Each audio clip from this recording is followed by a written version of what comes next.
Olá, sejam bem-vindos à TV Cresce Alagoas, o espaço de notícias do Conselho Regional dos Corretores de Imóveis do Estado. Confira agora mais uma de nossas ações.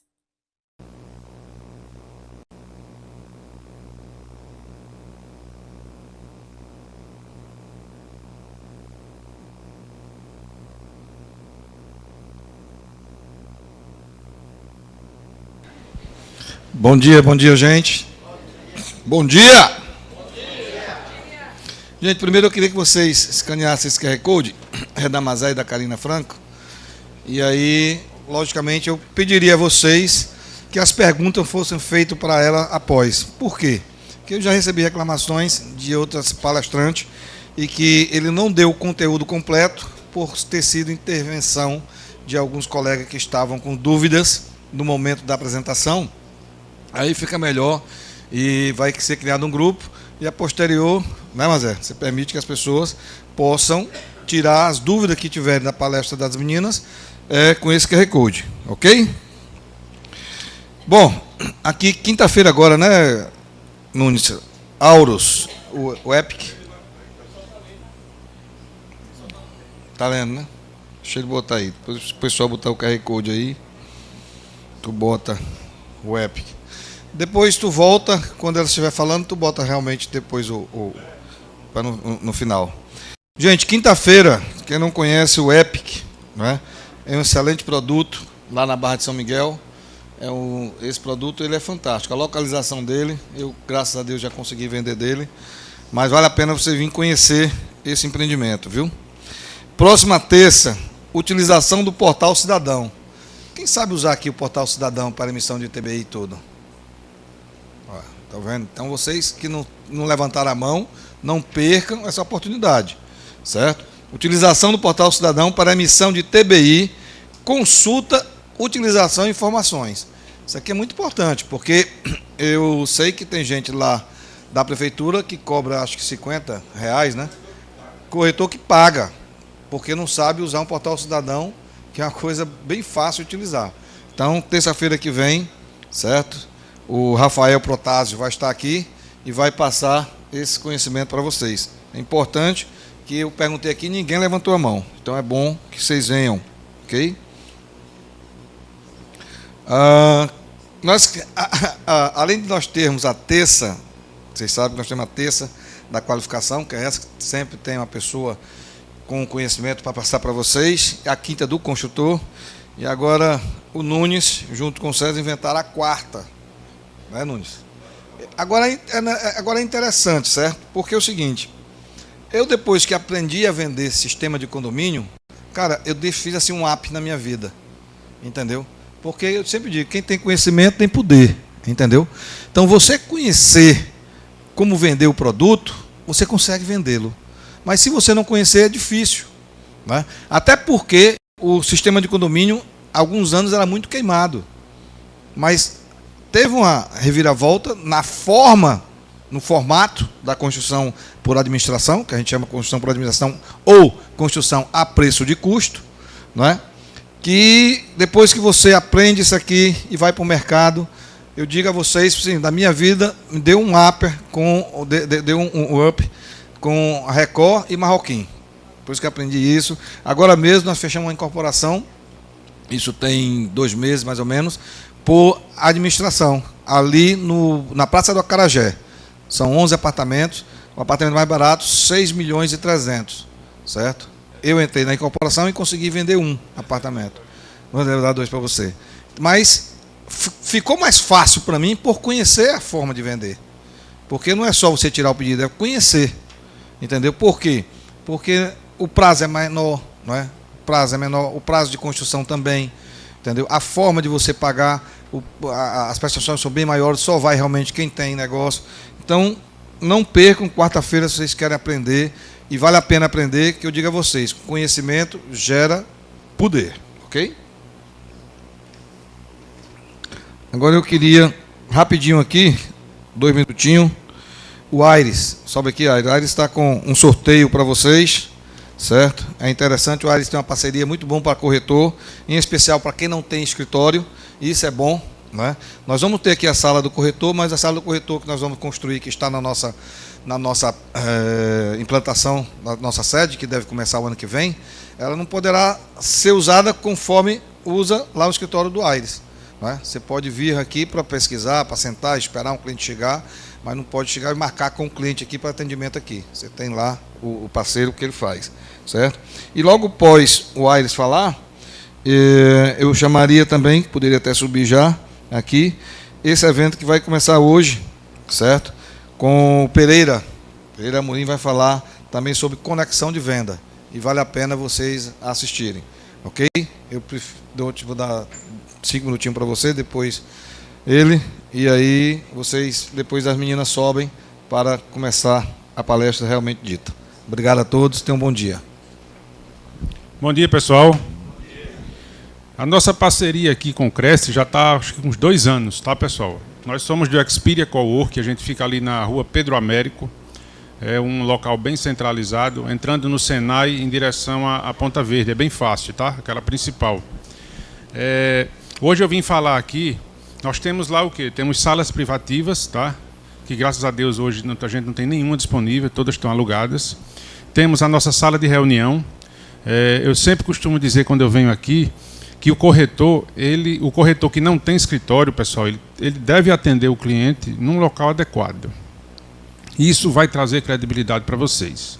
E nós temos lá uma sala de reunião que vocês podem usar por demanda, 1 hora, 2 horas, 3 horas, uma diária, dia de sábado, pode usar à noite, tá?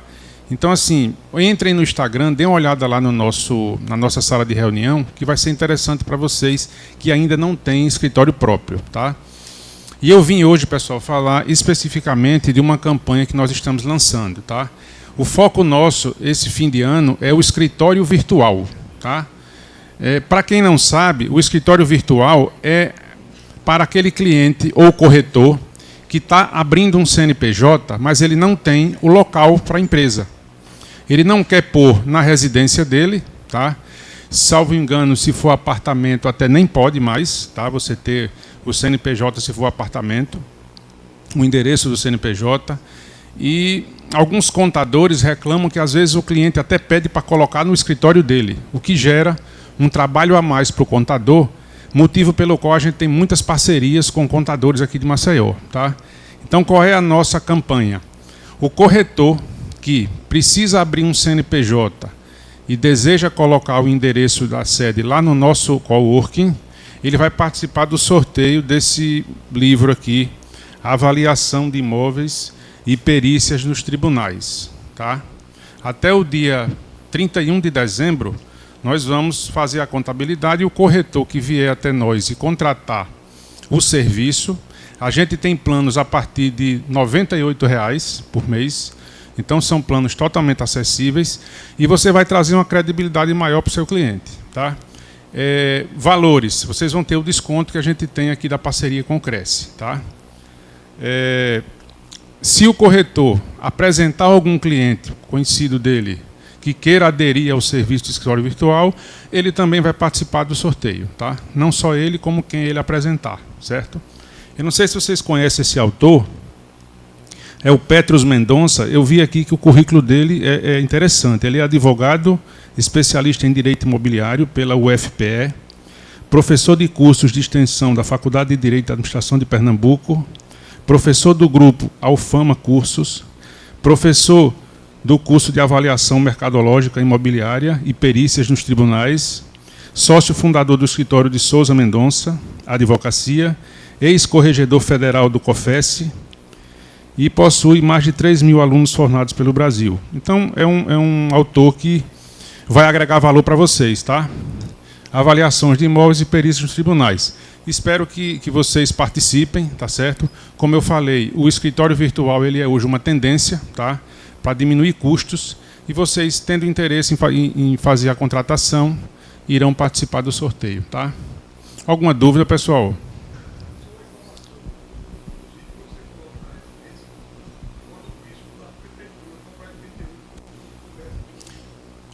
Bem lembrado, eles estão fazendo já algumas parcerias, inclusive com o Google Maps. Eles estão vendo, houve qualquer tipo de ampliação, você pôs uma placa de comércio, eles estão indo em cima para aumentar o IPTU. Bem lembrado, tá? Interessante. Obrigado, pessoal, e bom curso aí para todos.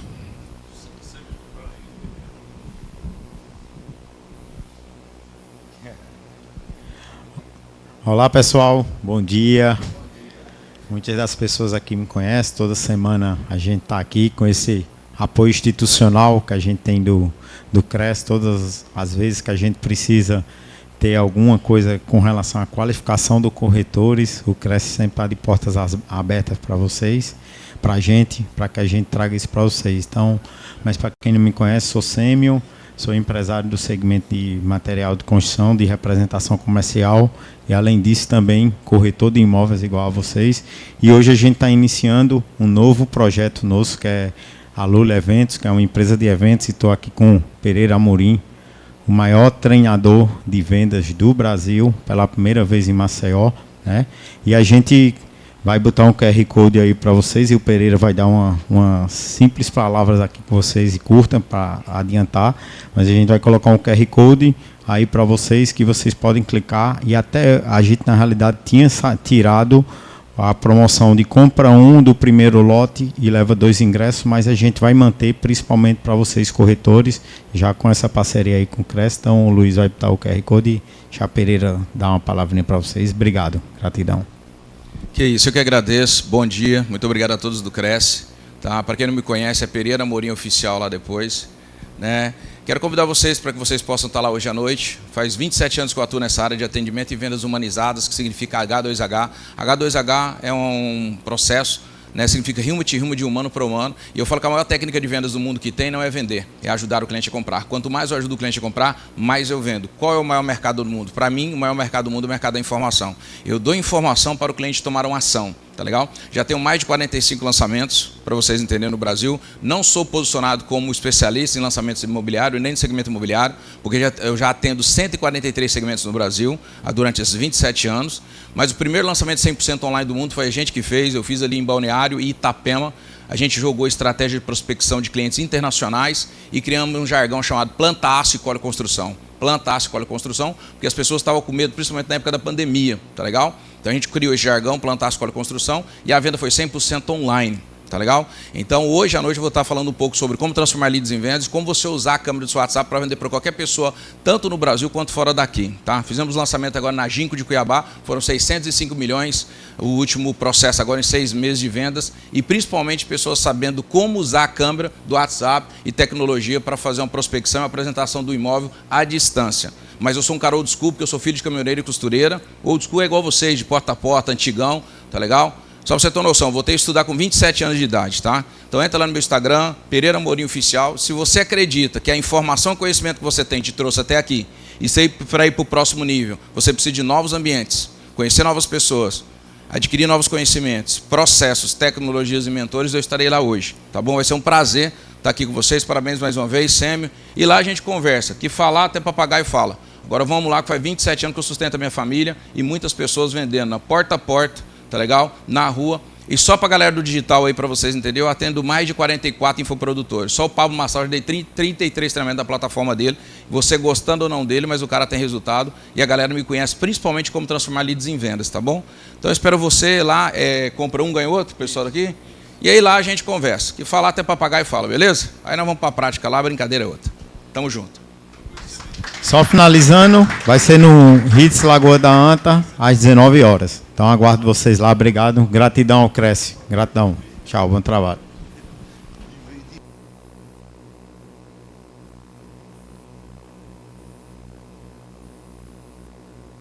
Zé, e a Karina, por favor.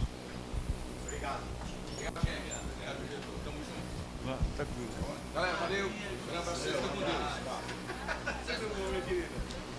Até mais, não. Até mais, né? Pode sim, tranquilo. Já tem, né? O microfone. Pode ser? Obrigada.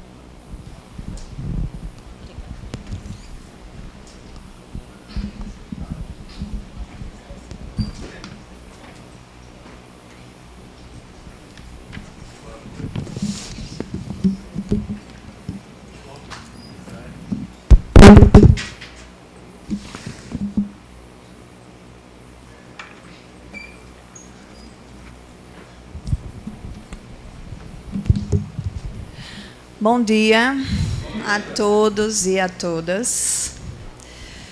É com prazer que eu, Karina e Maria José estamos aqui hoje. Nós viemos a convite, agradecemos aqui a acolhida, principalmente por parte do presidente. Com esse convite, né, que a gente se depara com a casa de vocês, corretores, com esse momento de inovação, a cada terça-feira que vocês têm temas distintos com pessoas em suas áreas para que vocês adquiram conhecimento e experiência. E isso é muito válido, né? Como a gente estava conversando antes, eu e Maria José, a gente sabe que já são em torno de 10 mil corretores e que muitos já são formados ou graduados em outras profissões e que também passam a exercer, né, a profissão de corretor. Eu sou professora e advogada. E já existem vários colegas meus que são corretores, para além da sua formação em direito, sendo professor universitário e principalmente advogado, corretor ou advogada corretora. E é um trabalho que, como advogada, especificamente falando, a gente sempre tem o contato com o corretor e também necessita do auxílio de vocês. No meu caso, eu sou professora e advogada em duas áreas, especificamente, 2 nichos de atuação. O da área das famílias e o da área das sucessões. Então, se a gente entra na sucessão, a gente precisa muito do auxílio do corretor avaliador, principalmente no âmbito dos inventários. Então, eu venho me deparando com vários inventários em que a gente precisa fazer as avaliações dos imóveis, que fazem parte do acervo do inventário, e aí entra o trabalho de vocês. Mas, mesmo antes dessa necessidade de avaliação, eu já observo como profissional tudo que envolve cada processo. E como eu sou advogada, eu observo muito tudo que deve ser formalizado. E, nesse ponto, o contrato. Tanto o contrato que vocês auxiliam os seus clientes na corretagem, quanto o contrato de vocês como prestador de serviços em relação ao recebimento da corretagem. E aí tudo passa por essa formalização. Eu não sei se alguém já se deparou um tipo de relação de corretagem em que vocês não receberam adequadamente a corretagem, ou que isso não estava escrito, ou não estava formalizado, ou não estava em um contrato. E se vocês não recebem adequadamente, como vocês realizam a cobrança? Né? Então, tudo perpassa pela formalização. E aí vem todo um trabalho também de apresentação. O contrato que você apresenta, a forma como você redige, a forma como você se apresenta, o seu trabalho que passa por uma necessidade formal, profissional e ética. Então, quando eu me deparo com situações, eu sempre vou observar a formalização, como foi feito aquele contrato, se ele foi escrito e redigido da forma correta, será que as partes assinaram adequadamente? E, por ali, a gente observa, né, se esse acompanhamento que foi feito anteriormente foi feito da forma adequada, porque isso pode trazer consequências jurídicas. Então, assim, de uma forma breve, que nós vamos trazer para vocês alguns pontos. E eu vou tentar ser objetiva, porque eu sempre atuo dessa forma. E, na verdade, hoje, né, o nosso diálogo com vocês, ele se pauta mais no que a Maria José vai trazer, porque nós somos convidadas a partir do conhecimento de um curso que nós já vamos lançar a turma 3. Mas é um curso que é voltado para a área no âmbito cartorário, né? E quando a gente fala de âmbito cartorário, a gente tem muita atuação de vocês. O acompanhamento de vocês em relação aos seus clientes, do início até o término da formalização, seja em que âmbito for, seja dentro de um cartório de registro de imóveis, seja de um tabelionato de notas, por exemplo. E aí, em razão desse curso que a gente está ministrando para advogados recém-formados, advogados que queiram mudar o seu nicho de atuação, né, os alunos que já estão aí se formando, e temos também pessoas de outros cartórios, e já tivemos também como nosso público-alvo corretores, como, por exemplo, o Josival, que está aqui. Ele participou da nossa segunda turma e o curso é voltado para a atuação no âmbito das famílias e sucessões, principalmente em relação diante do tabelionato de notas. O que isso passa, não especificamente em relação a vocês corretores, mas vocês como pessoas, né, que precisam ter esse conhecimento em relação a quais atos, né, nós podemos acompanhar e orientar principalmente os clientes de vocês, porque os clientes de vocês também serão os meus clientes como advogadas, né? E também tudo vai passar, por exemplo, no âmbito cartorário. Então, a Maria José está aqui para orientar para que o procedimento nos cartórios seja feito de forma célere, seja feito de forma correta, que vocês já iniciem, já orientem, né, da forma como tudo vai transparecer e transcorrer, de forma transparente, de forma ética, de forma zelosa, de forma responsável e de forma profissional. Então, no final das contas, os nossos trabalhos eles estão interligados, né? Maria José, que trabalha há 30 anos no âmbito cartorário, eu como advogada e vocês como corretores. E, a partir disso, eu traço aqui alguns pontos.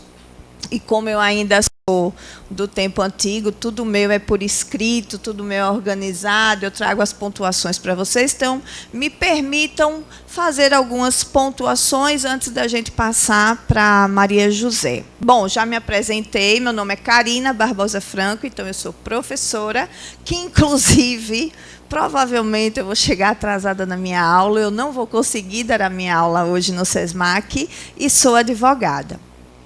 E aí eu quero trazer para vocês a importância que a gente bate muito, eu e Maria José, da segurança jurídica nas transações, de uma forma geral, e aqui especificamente nas transações imobiliárias.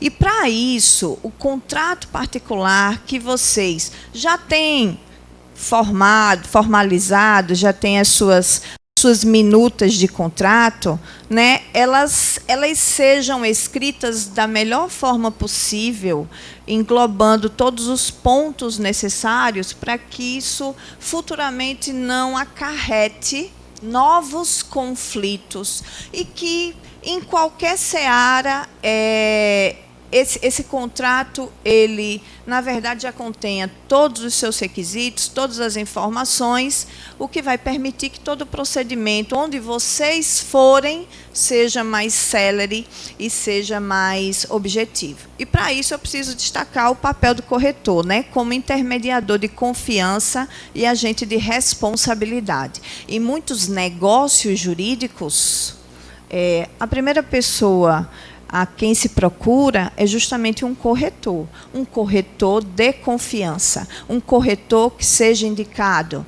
Então, por exemplo, em inventários onde eu atuo, os clientes me perguntam, né, porque se existe uma necessidade de fazer avaliação dos imóveis, então eu preciso conhecer corretores, conhecer o trabalho dos corretores, conhecer o zelo e a competência para eu poder indicar para os meus clientes. Então, isso passa por mim. E o corretor é o primeiro, como eu falei, agente de confiança do comprador, também do vendedor.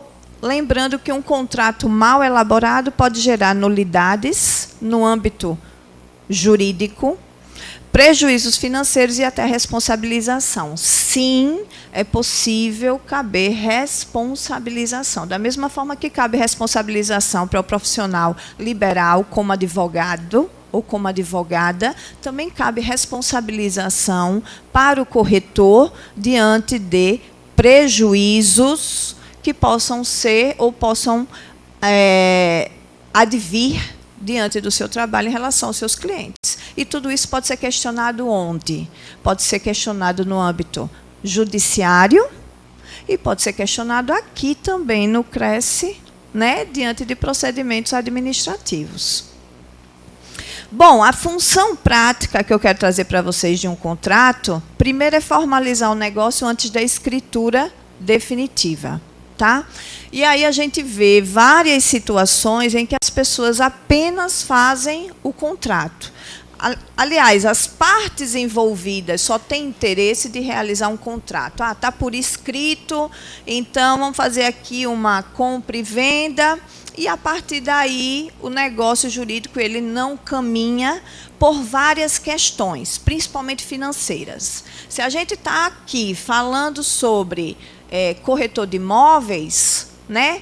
Então a gente tem um contrato de compra e venda em regra, mas que depois precisa passar pela escrituração e depois para o registro.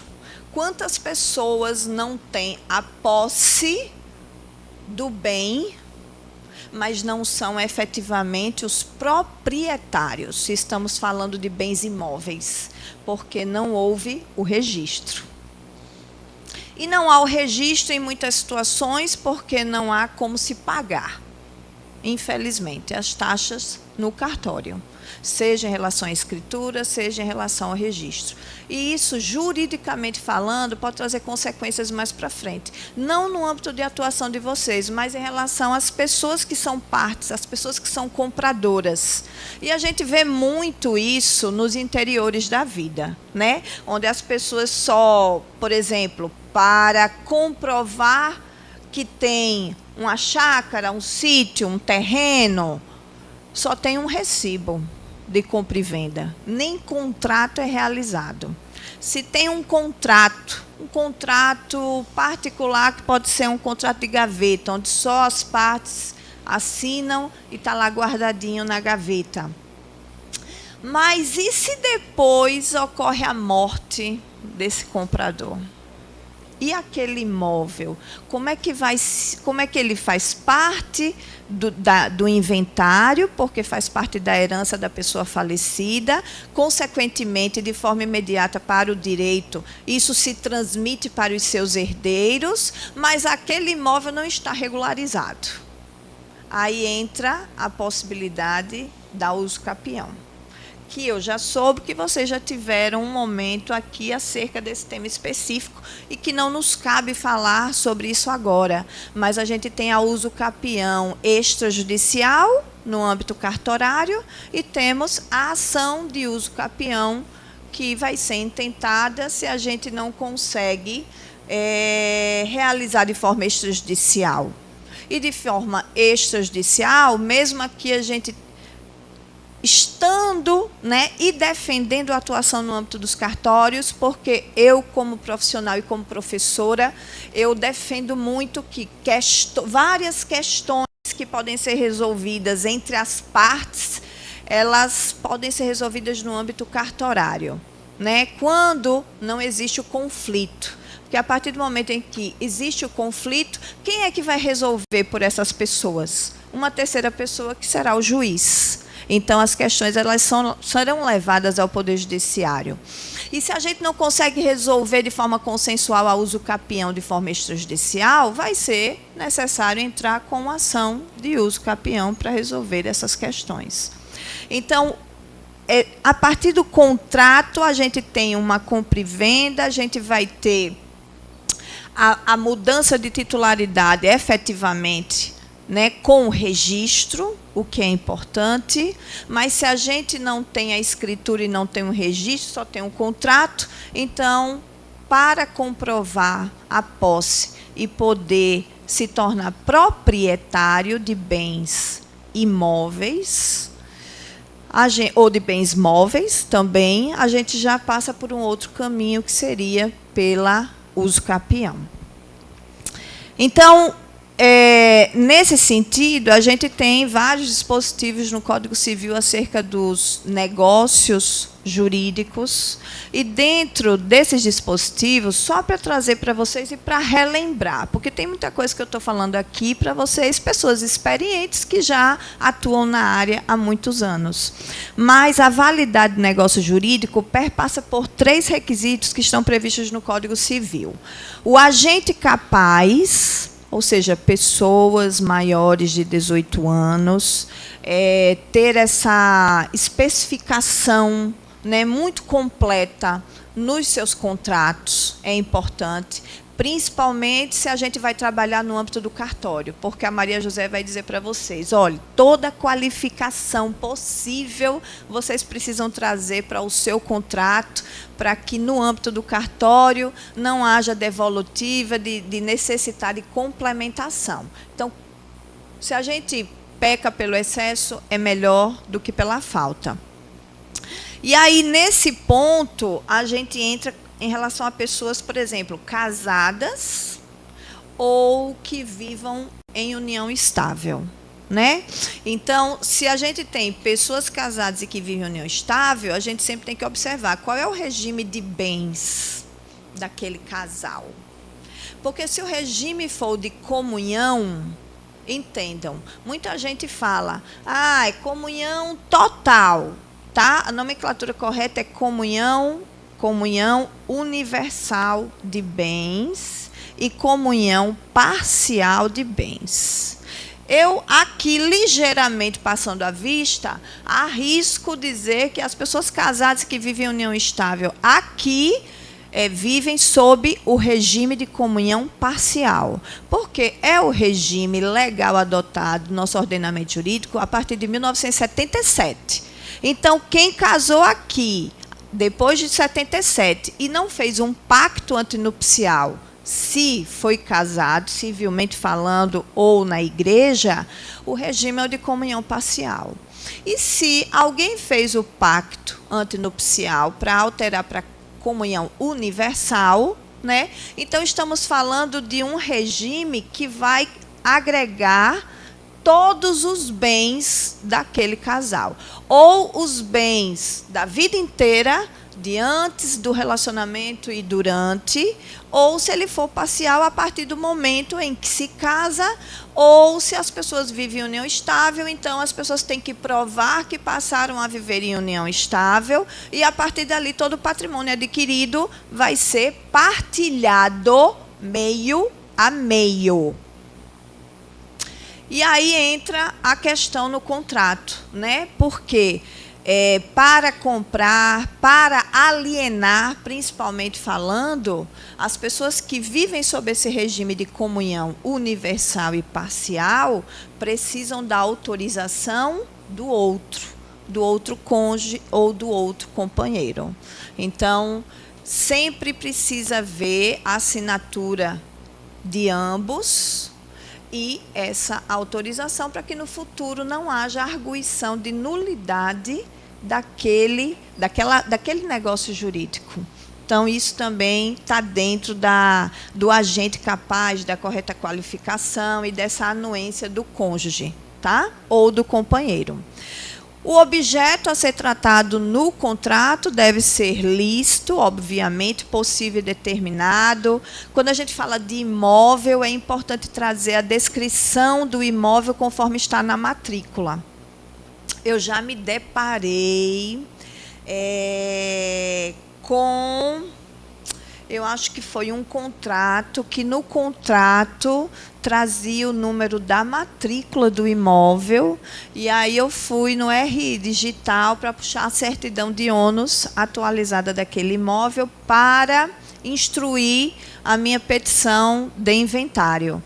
E a matrícula que eu coloquei, que estava no contrato, estava incorreta. Quer dizer, aí o cliente paga a matrícula, paga a certidão, e aí com 2 dias, 1 dia, a certidão está disponível, e quando eu vou verificar, não são as partes envolvidas. Que imóvel é esse? Aí eu vou lá para o contrato, observo o número da matrícula, mas foi essa matrícula que está no contrato, mas não é a matrícula verdadeira do imóvel objeto do inventário.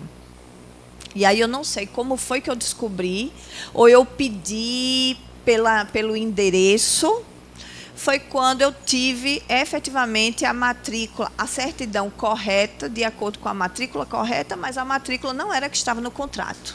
Então, vejam, até no contrato, para a gente especificar de forma correta a matrícula do imóvel, é importante. Porque eu pego aquela matrícula, eu jogo no RI Digital, passo a conta para o cliente paga a certidão, fica pronto. Quando eu preciso do documento para instruir o processo, não é a matrícula correta do imóvel. E aí a gente tem que pedir outra, enfim. Então, isso aqui é importante. E verificar, né, pendências, ônus, regularidade registral e etc. Então, o bem ele deve ser descrito da forma mais completa possível. E imóveis irregulares, em inventário ou com pendências fiscais, a gente sempre tem que observar para evitar riscos e prejuízos, tanto ao comprador quanto em relação ao vendedor, tá?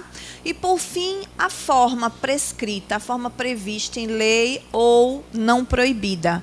E aí nós temos o artigo 108 do Código Civil, só para fazer essa ressalva para vocês, que na compra e venda, né, acima de 30 salários mínimos, exige forma prevista em lei, que é por meio da escritura pública. E se estamos falando de imóveis cujo valor é abaixo de 30 salários mínimos, não é necessária essa exigência da escritura pública, então estaríamos diante de um contrato particular. E quando eu falo de contrato particular, eu sempre oriento os meus clientes, tá? Eu já peguei, e eu estava pegando até ontem, numa documentação de um inventário, um contrato de locação. O contrato de locação tem as duas partes, o locatário e o locador, e 2 testemunhas. E a minha orientação é: assina um, assina outro, assina as testemunhas e reconhecer firma de todos. O contrato que eu peguei só tinha assinatura do locador. Não tinha nem do locatário, nem das 2 testemunhas. Então, a gente tem que observar isso, porque quanto mais a gente elabora os contratos de acordo com o que está previsto na nossa legislação, a gente evita irregularidades e danos que mais para frente podem acarretar para os clientes de vocês. Então, o combinado não sai caro, né? Todas as partes têm que assinar, testemunha, sua qualificação e o reconhecimento de firma de todos eles. Ontem mesmo eu estava no cartório. Quando eu cheguei no cartório, a moça já me reconheceu. Eu disse: olha, eu vim reconhecer firma nessa documentação. E ela disse: mas doutora, mas a quantidade é grande? Aí eu disse: não, só são 15 reconhecimentos de firma, né? Porque eu estou acompanhando um inventário, e dentro do inventário existem vários imóveis que estão locados. E aí a gente passou por um procedimento de comunicar aos locatários o óbito do locador falecido, que aqueles imóveis pertencem ao espólio, que quem é representante agora do espólio é a viúva, e que qualquer questão que envolva aqueles imóveis ali faz parte do inventário, e se houver futuramente a necessidade de aliená-los, vai haver a preferência para os locatários. E fazendo alteração no contrato de locação com aditivo para informar o óbito, o número do inventário, o processo que já está tramitando, que aquele imóvel faz parte do espólio, etc. E para isso eu exigi que as partes assinassem, que as testemunhas assinassem e que houvesse reconhecimento de firma de todas as partes. E cada um ficasse com a sua via. Porque a gente evita. E tudo isso vai para onde? Vai para o processo, para eu comprovar tudo isso. Temos que observar cláusulas essenciais, tá? Dentro do contrato, como valor e forma de pagamento, prazos e condições de entrega, previsão de multa, principalmente, né? Que é uma questão assim bem delicada, se a gente está diante de uma parte ou de outra que acaba quebrando alguma cláusula que acaba ensejando multa. Se a gente tem um acordo entre as partes, em que uma das partes acaba... como é que eu vou dizer? Abstraindo aquela multa, ok. Mas, se não há isso, e a pessoa não paga, qual é a necessidade que vai existir de se cobrar essa multa? Judicialmente, por quebra de contrato ou de alguma cláusula contratual. Então, vejam que em algumas situações, se a gente não se deparar com um consenso entre as partes, entre as pessoas envolvidas, isso vai acabar desaguando no Poder Judiciário. Temos a questão de rescisão contratual, né? O foro de eleição, prazo de entrega das chaves, desocupação, responsabilidade pelas despesas, pagamento de ITBI, os impostos de uma forma geral, escritura e registro. Tá? Para o procedimento perante o cartório, não vou entrar no mérito, porque a Maria vai trazer para vocês, mas eu só quero ressaltar a importância da matrícula atualizada, né? Da certidão de ônus atualizado para isso.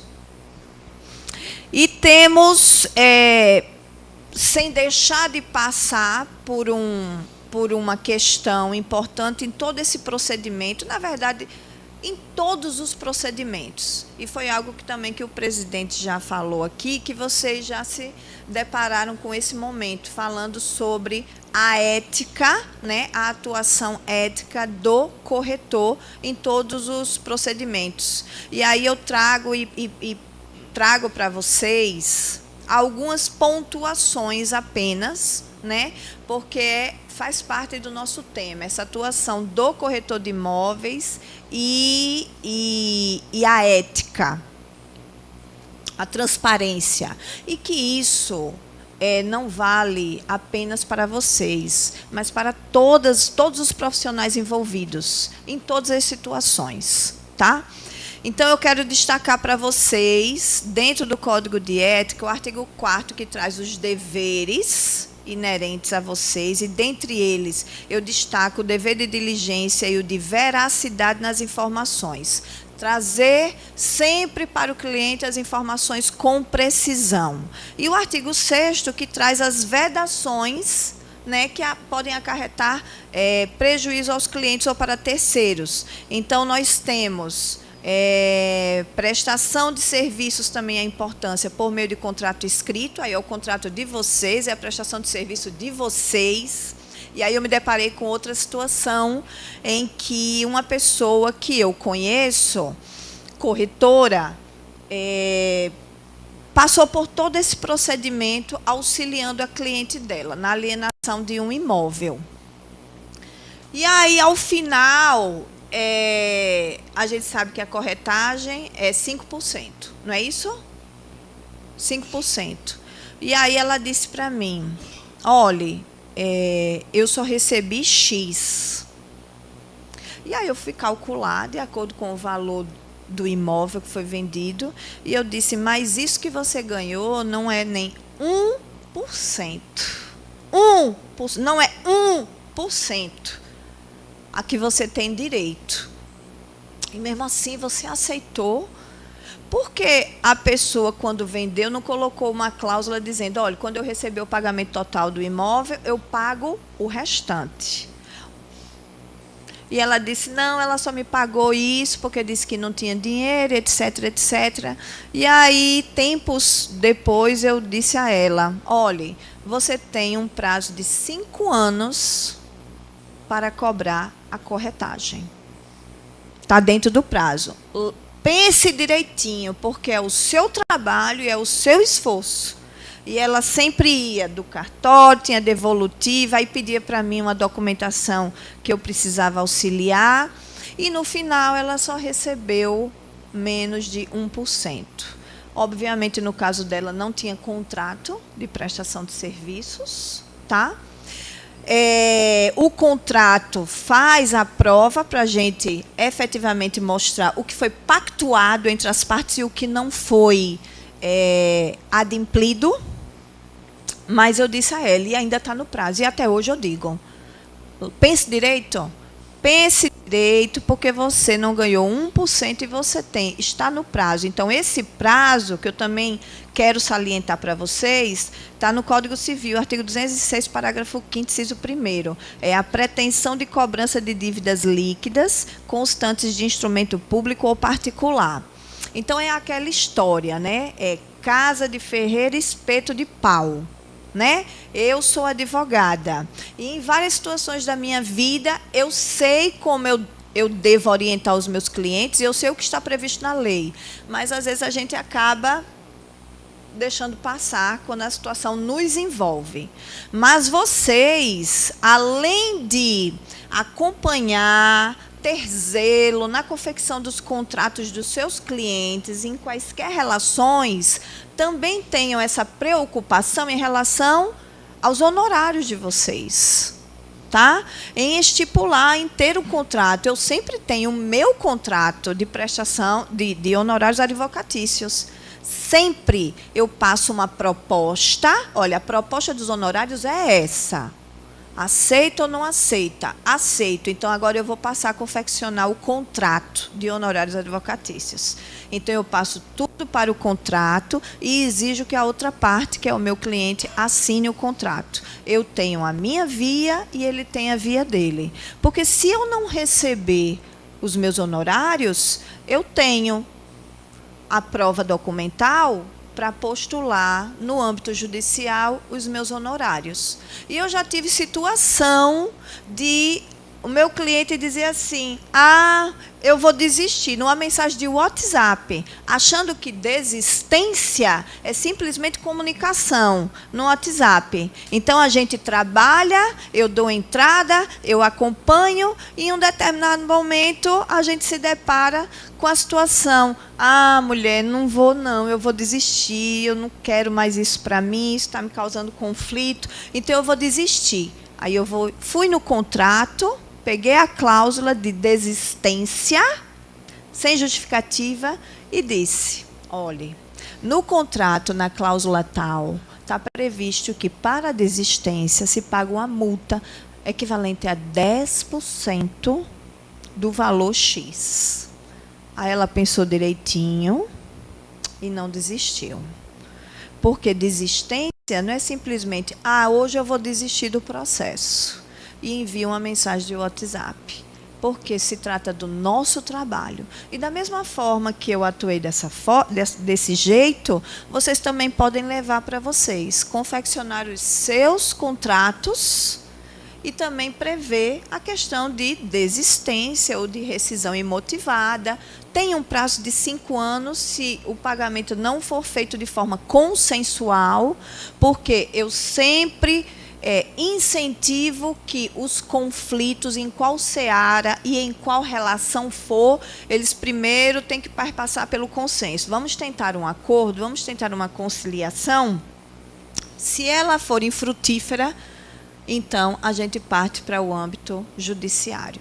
E aí vocês têm o prazo de 5 anos para ingressar com essa ação. Tá? A depender do valor, se for abaixo de 40 salários mínimos, isso pode ser realizado perante o juizado especial cível, tá? Para que vocês saibam. E, por fim, o ponto da responsabilidade civil do corretor. Tá? Isso é importante. Eu faço questão de trazer para vocês o que está disposto no artigo 723 do Código Civil. Tá? O corretor é obrigado a executar a mediação com diligência e prudência e a prestar ao cliente espontaneamente todas as informações sobre o andamento do negócio. sob pena de responder por perdas e danos, essa aqui é a ressalva, e é a pedra do toque. O corretor prestará ao cliente todos os esclarecimentos acerca da segurança ou do risco do negócio, das alterações de valores e de outros fatores que possam influir nos resultados da incumbência. Então, também existe essa responsabilização no âmbito civil, né, em relação ao corretor, diante da obrigação de prestar informações seguras e completas sobre o negócio. E para deixar para vocês, tá? Em relação às boas práticas e atuação ética do corretor. Verificar a autenticidade dos documentos e a regularidade do imóvel, esclarecer riscos ao comprador e vendedor. Aqui é importante, eu sempre bato nisso, formalizar por escrito todas as tratativas e condições. Porque se você formaliza tudo, você tem um respaldo por escrito para qualquer atuação sua. E se você se deparar como réu numa ação de responsabilização que enseja danos, por exemplo, materiais e morais. Então, se você tem a sua atuação toda formalizada por escrito, começando desde a confecção do contrato de prestação de serviço de vocês, o contrato pertinente à situação em que você está acompanhando o seu cliente, tudo documentado, isso fica mais fácil para provar a sua atuação, a sua competência.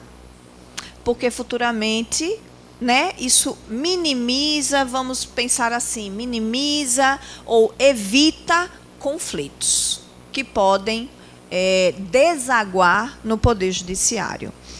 E atuar com ética, né, preservar a credibilidade. Então, estamos tratando da credibilidade de cada um, porque, por exemplo, para alguém me pedir uma indicação de corretor avaliador em um inventário, eu preciso conhecer, eu preciso ter a indicação correta, ou eu preciso conhecer a pessoa para eu indicar. Senão, eu não indico.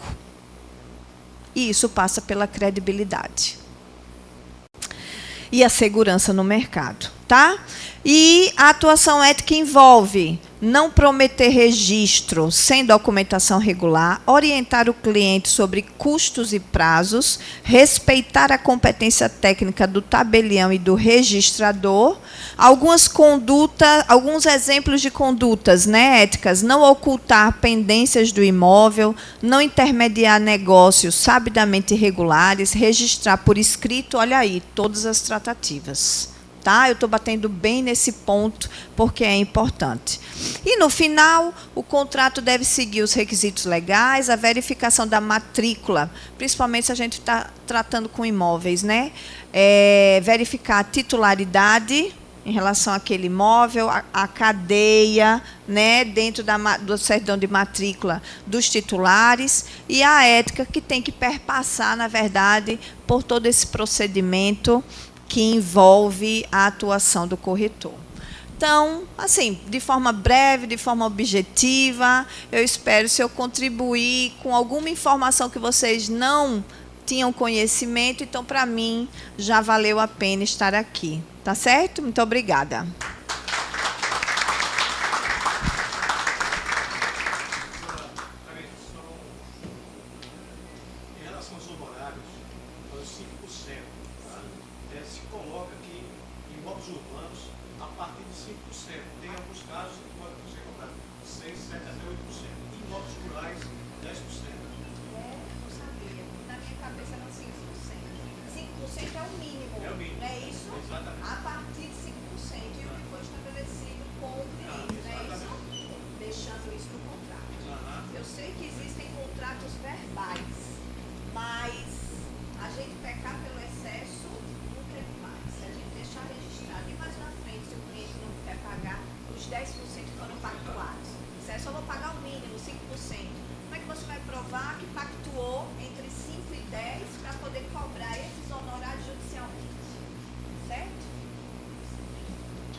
Olá, bom dia. O que foi?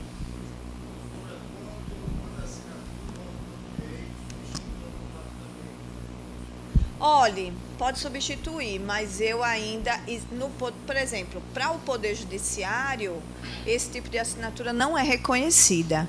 Então, por exemplo, nesses exemplos que eu dei para vocês, eu pedi assinatura à mão e o reconhecimento de firma. Mas, contrato particular, tá, que possa fazer com o GOV, é possível.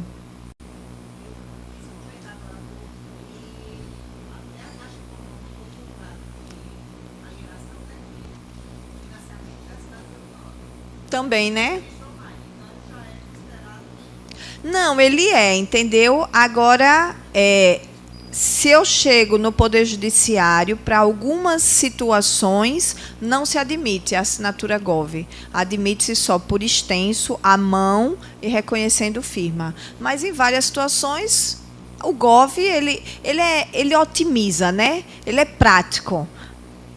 Eu entendo, mas para o contrato, a depender das agências bancárias, etc., que aceitar o GOV, está tudo tranquilo. É só ter conhecimento se aceita, né? E realizar dessa forma. É muito mais simples. Ótimo.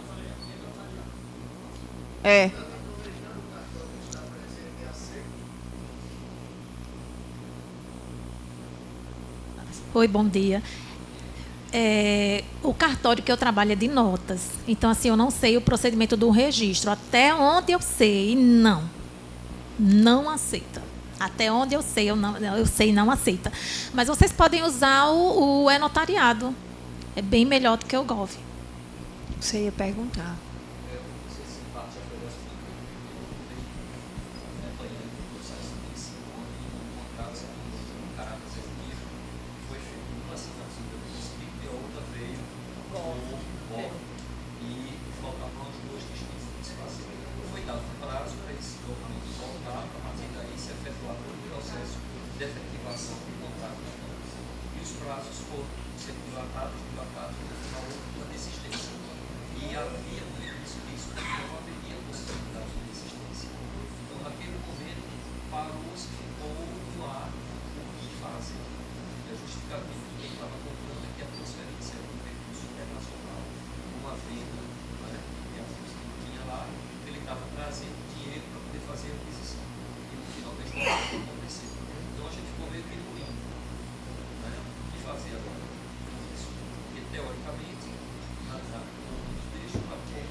Eu iria por aí. Se não tem cláusula fixando a desistência, isso teria que ser discutido judicialmente. Ou se...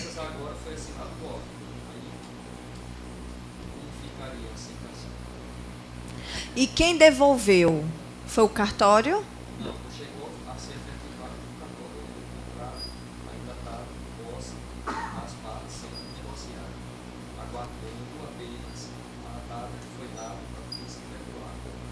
Chegou aí a cartório para efetivar o existe do contrato. Sim. Tem que analisar as cláusulas do contrato. Tem cláusula fixando desistência, sim ou não? Né? E se tem desistência imotivada ou antes do prazo, tem multa a ser paga em razão da desistência? Porque, veja, nessa brincadeira de colher assinaturas, uma das partes desistiu. Né? O interessante é que haja uma uniformidade. Ou tudo...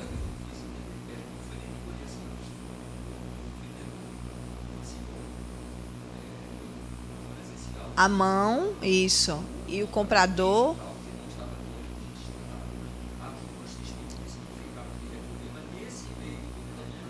A parte desistiu.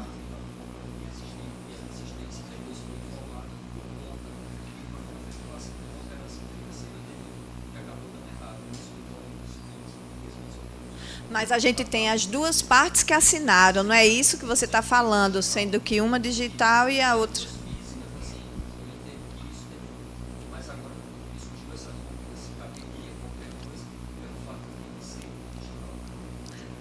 Pois é.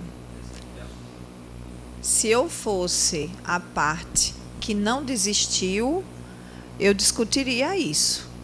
judicialmente, né? Aí, mais uma vez eu bato na importância. É importante acompanhar isso e ter uniformidade.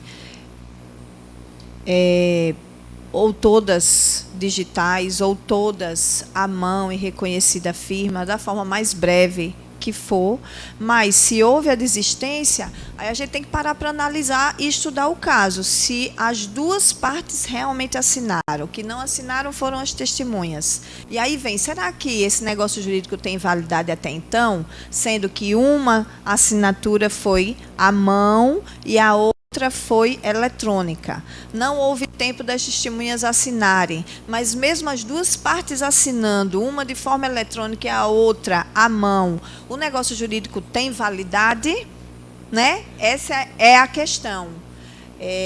Se não chegou aí ao cartório para dizer assim, não reconheço a assinatura digital, não houve, né?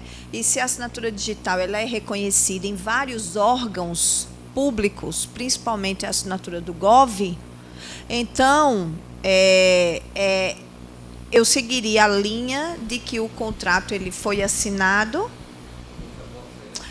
a boa-fé do contrato, e se alguém efetivamente desistiu, tem que verificar se existe cláusula fixando multa em razão da desistência para ser cobrada. E tentar uma tratativa mesmo com a outra parte de chegar a um consenso para não chegar nesse estágio mais avançado, né, da resolução desse conflito. Mas que situação, né?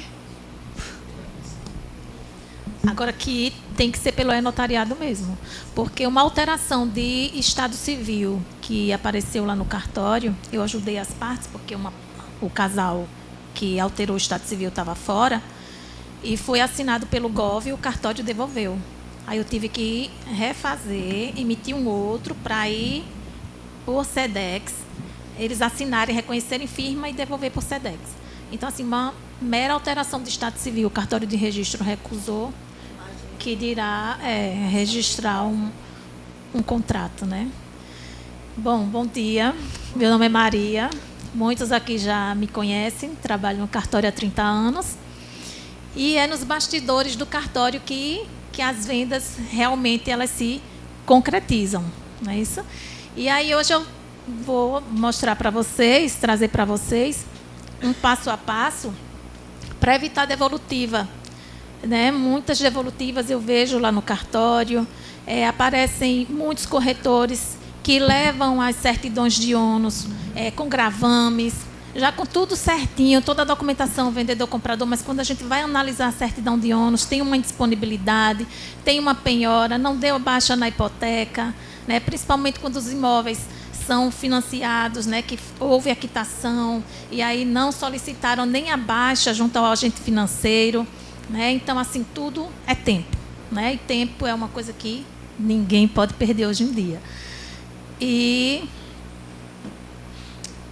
os documentos incompletos, né? Documentos incompletos é uma coisa que acontece muito, é muito corriqueira ainda. Então, assim, hoje, a gente, para fazer uma escritura, hoje estão exigindo muito do cartório, né? Hoje a gente tem que qualificar com nome de pai, nome de mãe, data de nascimento, dizer se a pessoa é politicamente exposta, se não é. Hoje a gente tem que mencionar a forma de pagamento, que muitos de vocês chegam lá questionando, mas por quê? Mas o vendedor não quer, o comprador não quer, mas não tem esse negócio de querer, né? Tem o provimento do CNJ, que é o provimento 161 de 2024, que a gente tem que detalhar a forma de pagamento, se foi em espécie, se foi transferência bancária, a gente tem que colocar as contas de quem transferiu, de quem recebeu. Se não quiserem de forma alguma mencionar, a gente vai ter que informar a recusa, porque a palavrinha é essa, eu acho forte, recusa, mas infelizmente é a palavrinha que a gente tem que mencionar, que as partes se recusam a mencionar a forma de pagamento. Então, deixa eu... e a gente sabe que muita venda... Oi? Quero, por favor. que muita venda trava com relação a isso, principalmente na leitura da certidão de ônus, né? Muitos corretores levam as certidões de ônus para que o cartório faça essa análise. Quando vocês, no momento da proposta, já tem que estar com essa certidão de ônus já analisada, né?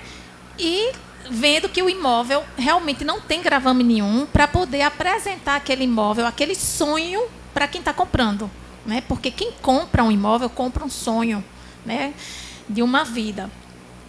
Então, assim, o cliente ele não quer surpresa. Não quer surpresa e nem o corretor quer surpresa. Então, quando o corretor já apresenta o documento, já apresenta a certidão de ônus, está aqui, não tem gravame nenhum, o imóvel está livre de ônus, eu já puxei a CND da prefeitura, não tem débito nenhum com IPTU, já me antecipei, já fui no condomínio, já puxei a declaração de quitação do condomínio, já está tudo ok, né? E aí vamos levantar a documentação das partes, RG, CPF, que pode ser substituído pela CNH, certidão de casamento, comprovante de residência. Hoje a documentação chega para mim muito ilegível, então a gente precisa de cópias legíveis para que não haja devolutiva com erros na numeração dos documentos, que às vezes a gente pede para ler, faça uma leitura minuciosa da escritura, porque o auxiliar de cartório, o cartorário, ele pode errar, né? Acontecer erros de digitação que pode acontecer com qualquer pessoa. Então, a gente pede para que faça aquela leitura minuciosa para que não haja devolutiva junto ao cartório de registro de imóveis. Porque uma escritura que é devolvida do cartório de imóveis, já tem 15 dias, né, que é o prazo deles. Quando tem uma devolutiva que a gente corrige o erro, que volta de novo, são mais 15 dias. Quer dizer, olha só quanto tempo. E aí tem vendas que são condicionadas ao registro, à entrega da chave, né? Tem muita gente que pede até para o pagamento se após o registro no cartório de imóveis. Então, assim, tudo é tempo. Então, assim, quanto menos não, meu Deus, só não existe. Quanto menos erro, menos devolutiva tiver, mais tempo, mais credibilidade vai ter o corretor de imóveis. E o cartorário também ganha tempo, né? Então, vamos lá. Alguém quer fazer uma pergunta? Oi.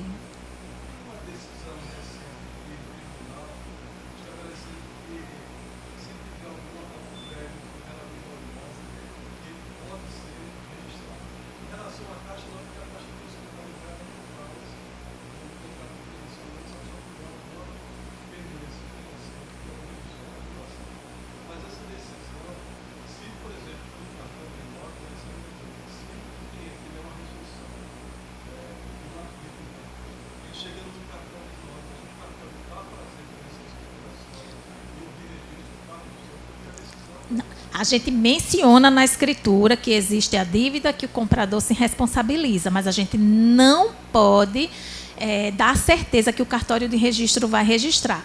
É o exemplo da indisponibilidade de bens, né? Tem muitos CPFs hoje, quando a gente vai puxar a indisponibilidade de bens, ele tem restrição. A gente menciona que houve o CPF está negativo, para o vendedor fulano de tal, cicrano, e a gente diz que a consulta foi positiva para o CPF do vendedor fulano de tal.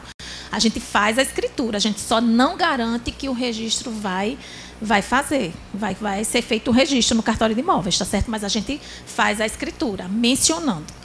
A gente só não garante o registro. Que tem muita gente que diz que está conseguindo registrar. Mas a gente não pode ir lá no cartório, a gente nunca garante. Porque cada caso é um caso e aí a gente não garante. Até porque tem que ver o que é que está sendo, que pendência é, né? Se vai acarretar, às vezes é só no o título do eleitor, a pessoa deixou de votar, e aí várias vezes não foi justificar, aí vai sair o CPF dele com essa indisponibilidade. Pode ser que o cartório de registro registre por saber que não, aquilo ali não vai influenciar no imóvel, né? Em cancelamento do imóvel. Então, assim, pode passar. E aí, quando vocês já vão apresentar a proposta, que era o que eu estava falando, né, na proposta, eu creio que vocês já poderiam ir, já com toda essa documentação, apesar de que vão ser vistos vários imóveis, né? Não tem como vocês já irem com todas as certidões de ônus. Mas, assim, o casal gostou daquele imóvel, vocês já se antecipam já com a documentação antes de levar o casal para o cartório de registro de notas para fazer a escritura, né?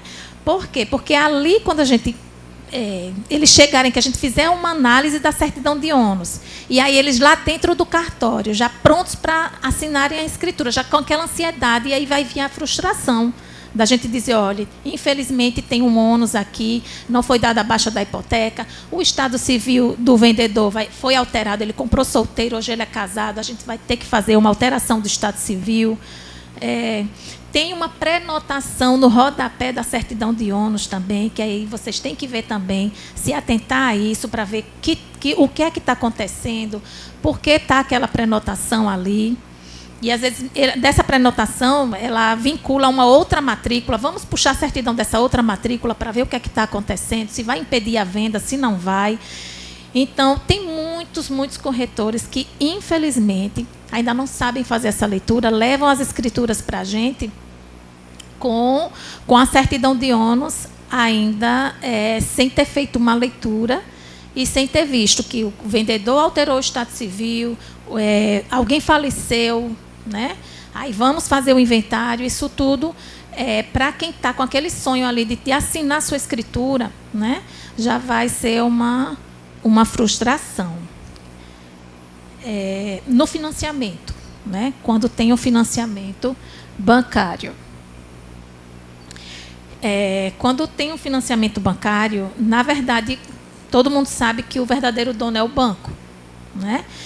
Então, assim, explicar para o cliente, né, com muita maturidade na negociação, para evitar essa frustração, e vocês passarem a ser a voz da orientação.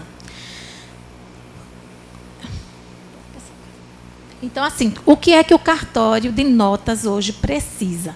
Precisa de RG e CPF atualizados, porque tem gente que leva também muito RG bem antigo, né? E a gente sabe que hoje tem validade de 10 anos.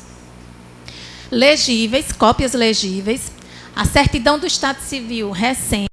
Hoje a gente tem que dizer que os vendedores ou compradores, todas as partes qualificadas, são casados pelo regime da comunhão parcial de bens na vigência da Lei 6.515 de 77. Até isso a gente hoje tem que mencionar a lei.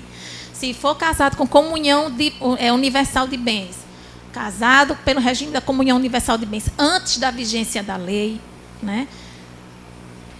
Casado com separação de bens, o cartório de registro exige a anuência do cônjuge. Ele não entra como vendedor, mas ele vai entrar como anuente. Então, a gente precisa da qualificação dele também. Então, juntar RG e CPF dele também. Comprovante de residência. Os dados corretos e sem divergência. A gente precisa colocar profissão, que é uma coisa também que é muito solicitado junto ao cartório de registro, dada evolutiva, quando não se consta a profissão das partes. E a procuração, se tiver, que hoje, quem mora fora, eu até nem recomendo mais fazer uma procuração, né? Faz o certificado notariado para assinar de forma digital. Bem mais prático, é um serviço gratuito, né? Só fazer o agendamento e faz o certificado notariado. E uma procuração, a gente sabe que fora daqui, aqui é baratinho, né? Custa R$61, mas fora daqui, procuração custa R$300, R$400, R$500. Então, assim, vamos orientar todo mundo a fazer o certificado notariado até para os contratos de vocês, entendeu? Vai ter mais segurança jurídica do que assinar pelo Gov. Dos tempos para cá, se pede também que conste o e-mail das partes, né? Isso. Gente, deixa eu só interromper um pouquinho. Vou ter que sair, porque meus alunos já estão mandando mensagem para mim. Eu peço licença, vou deixar a Maria com vocês estarão bem acompanhados. E qualquer dúvida que porventura surja, eu soube que tem um grupo no WhatsApp que pode direcionar as perguntas para mim. E eu respondo posteriormente, tá certo? Peço licenças, porque agora eu vou para o outro compromisso que eu já estou atrasada. Tá bom?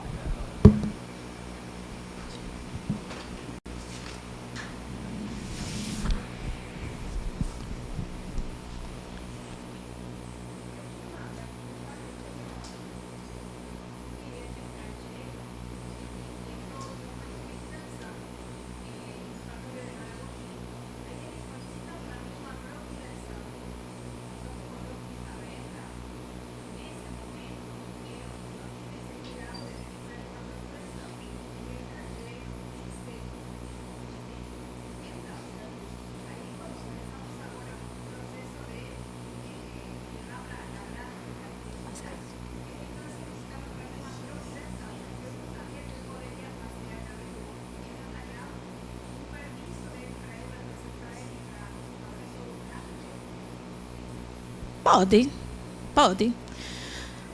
Como ele é estrangeiro, mas ele não está no Brasil. Não. Você pode fazer, você pode pedir para fazer o certificado A1 ou A3. Isso o e-notariado é só para quem está no Brasil, certo? Procura qualquer cartório de notas e faz o certificado. Mas quem é estrangeiro, que está fora do Brasil, aí eles podem fazer o certificado A1 ou A3. Esses certificados são feitos à distância e é um contador que faz. Nem todo contador faz, mas tem contadores que conseguem fazer esse certificado A1 ou A3 e ele assina digitalmente, sem problema nenhum. Viu? Porque aí a gente vai fazer a leitura, vai ter o momento da videoconferência e a gente vai fazer a leitura para ele bem formal e aí ele vai dar a anuência e esse vídeo vai ficar salvo, entendeu, na plataforma e aí por conta dele ser cego, né? Aí não vai ter problema nenhum, mas só pode ser o A1 ou A3. Não, o contador aqui mesmo faz esse... Isso. Não, mas se tiver alguém lá que possa fazer esse certificado para ele também, não tem problema nenhum. É porque geralmente as pessoas fazem daqui, entendeu? Já é alguém que está fazendo todo o trâmite aqui e aí pede já a indicação também de um contador para que faça, porque geralmente as pessoas não têm. E lá eles estão cobrando muito caro. Eu já soube que lá eles estão cobrando muito caro. Aqui eu também não sei quanto é, mas não é tanto quanto lá. Entendeu?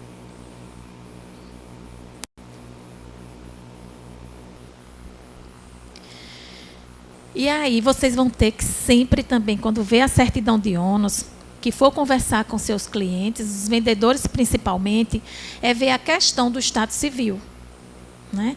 Principalmente se um dos cônjuges faleceu, porque aí vocês já vão saber que tem que fazer o inventário, né? E o inventário ele não está tão rápido como gostaríamos por conta da Cefaz, né? A Cefaz hoje está demorando muito para o recolhimento do ITCMD.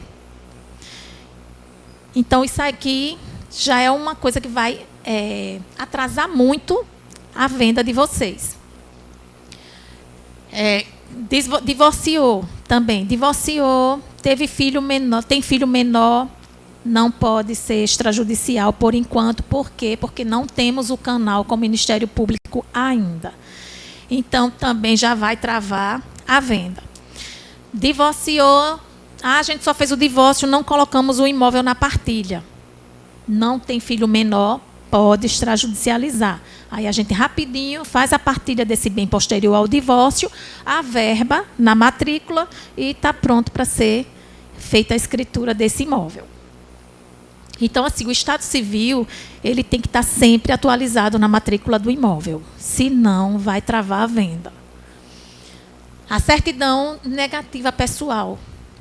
Hoje a gente pede que tirem a certidão da Receita Federal, de quem está vendendo, certidão trabalhista, né? Vejam, se possível, peça para o cartório.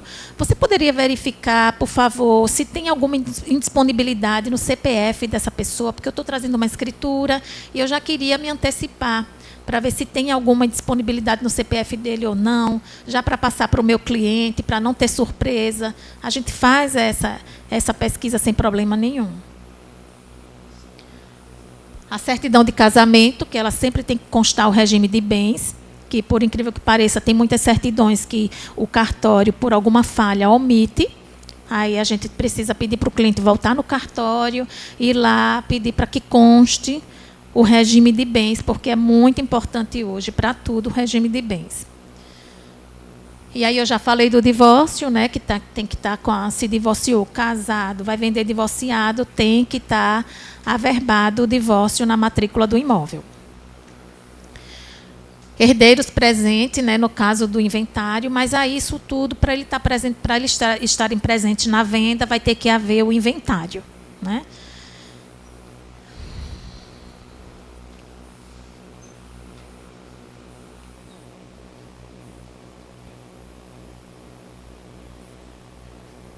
Condomínio, que eu já falei também, né, a situação fiscal, que é a CND da prefeitura, a declaração de quitação com condomínio, ela tem que vir com firma reconhecida e acompanhada da ata de nomeação do síndico.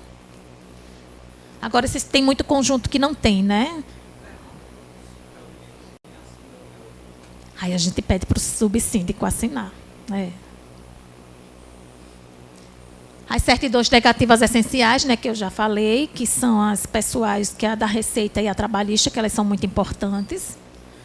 Quando for pessoa jurídica, geralmente os cartórios já têm, né, o contrato social, as alterações, os documentos de quem representa a pessoa jurídica.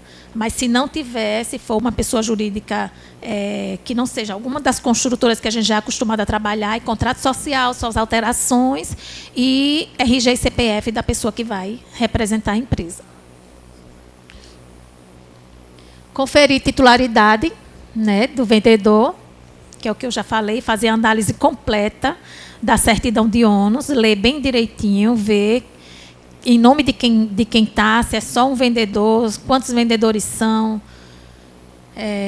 evitar o atraso ou a recusa no registro, né, que é justamente essa questão da gente ficar bem atento na matrícula do imóvel, que é o que mais acontece, é o que mais é devolvido no registro de imóveis.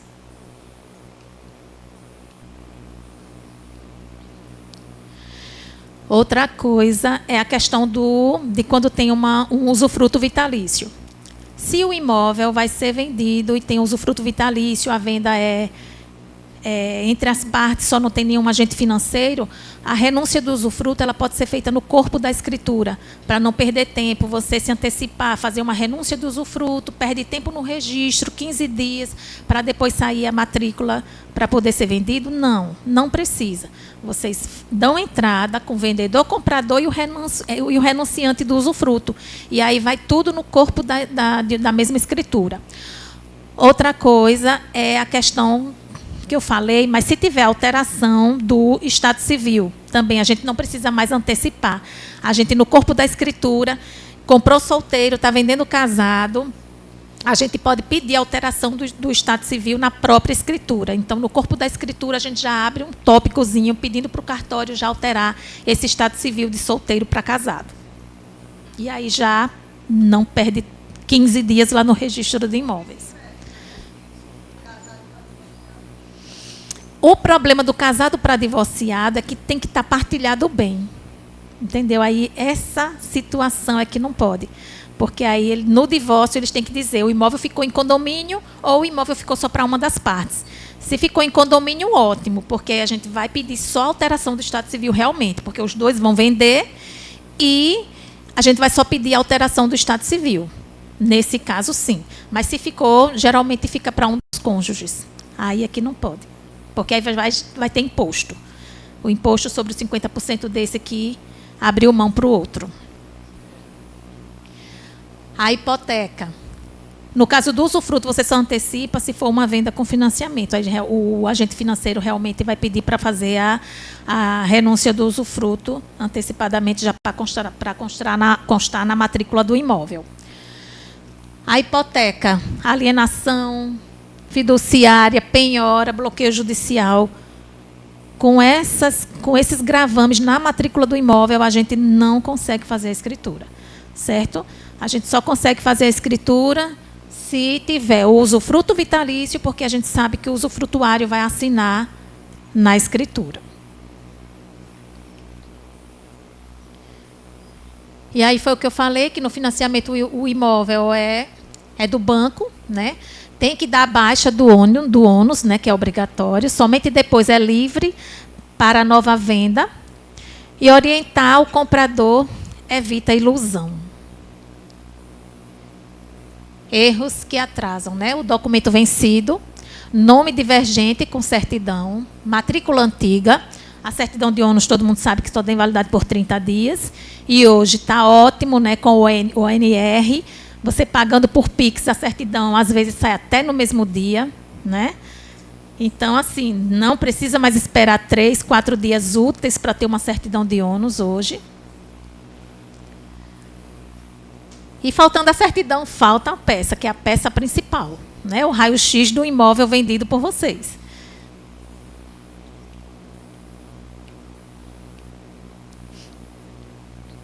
O corretor que o cliente quer, né?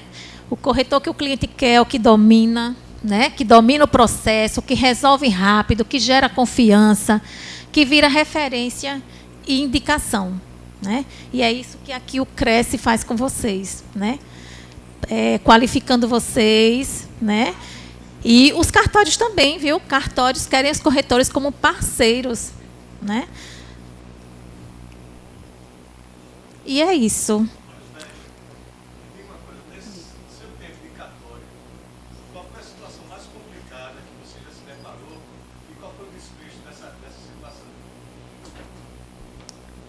Vixe, você me pegou. E olha que eu tenho 30 anos de cartório, viu?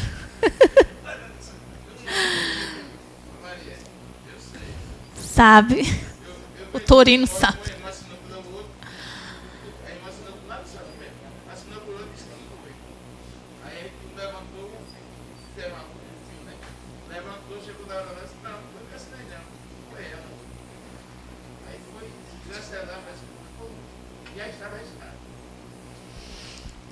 Assim, foi uma pergunta meio complicadazinha, porque agora eu não me lembro não de nenhum caso assim. A gente pega muito caso chatinho, mas assim, que a gente resolve sem problema nenhum, assim, não vejo, não estou lembrando agora nenhum caso. Casos inusitados tem, viu? Mas para eu lembrar agora, eu não lembro não. Vocês têm mais alguma pergunta? Oi? O cartório do Dr. Celso. Celso Pontes de Miranda. E aí nós estamos abertos, viu? Qualquer dúvida, qualquer pergunta. Pode falar.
Não, se lá é notas e registro, lá ele já vai saber o que você quer. Você quer lavrar e registrar. Aí ele vai fazer essa sequência, ele vai fazer tudo para você. Porque lá é único.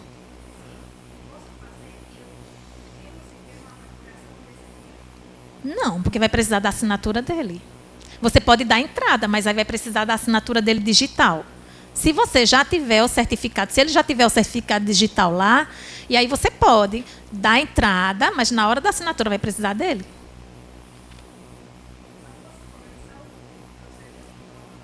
Não, é isso que eu estou dizendo. Você pode começar o procedimento, mas aí vai precisar que ele já esteja com certificado. Por quê? Vocês têm que informar outra coisa importante. quando for escrituras assinadas pelo certificado notariado, se forem escrituras digitais, assinaturas digitais, vocês têm que informar o cartório. Por quê? Porque o procedimento é diferente de uma escritura assinada presencialmente. A gente tem que alterar o texto, a gente tem que dizer no texto da escritura que essa escritura vai ser assinada digitalmente pelo fulano de tal. A gente tem que colocar na plataforma e avisar para a parte assinar. Depois que ela assinar, a gente vai fazer uma chamada de vídeo com ela para fazer a leitura formal e ela dá o aval dela que concorda ou que não concorda. E se identificar, porque isso tem que ficar salvo na plataforma do e-notariado. Entendeu? Você pode fazer, agora, desde que ele já tenha, porque vai ter que fazer esse contato com ele, para ele assinar e fazer essa videoconferência, que tem que ficar salva, entendeu? Mas você não precisa necessariamente de uma procuração para dar entrada no processo, não. Mas aí vai precisar que ele já tenha o certificado para poder assinar. Mais alguma dúvida sobre cartório? Não? Estou liberado, vou ficar ali devendo, viu?